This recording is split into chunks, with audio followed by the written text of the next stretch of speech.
আসসালামু আলাইকুম। কেমন আছেন সবাই? আশা করি ভালো আছেন। আজকে আপনাদের সাথে একটি গল্প শেয়ার করব। গল্পটি ছোট্ট, কিন্তু এর গভীরতা অনেক। মাতৃত্বের এক অসাধারণ ত্যাগের গল্প এটি, যা শুনলে মন ছুঁয়ে যাবে। চলুন তাহলে আর দেরি না করে শুরু করা যাক আজকের গল্পটি। একটা অপারেশন হয়েছিল, যে অপারেশনটি করতে দীর্ঘ 7 ঘন্টা লেগেছিল। সদ্য জন্মানো বাচ্চা শিশুটি তার মৃত মায়ের হাতের উপরে, এবং তার পাশেই ডাক্তার কাঁদছেন।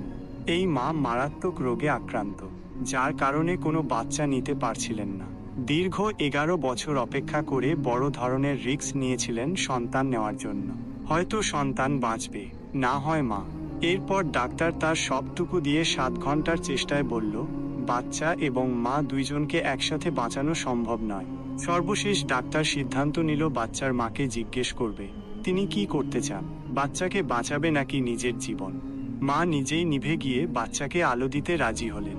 অপারেশন এর পর মা তার ফুটফুটে বাচ্চাটিকে তার মুখের কাছে চুমু খেলেন, জড়িয়ে নিলেন। মাত্র 2 মিনিট পর হাসি দিয়ে চোখ বন্ধ করে জীবন ত্যাগ করলেন।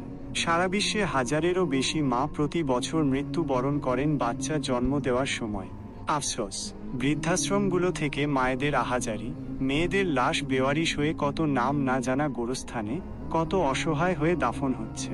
সৃষ্টিকর্তা প্রত্যেক সন্তানকে মায়ের সম্মানটুকু দেওয়ার জ্ঞান দিক। আমিন। গল্পটি এখানেই শেষ।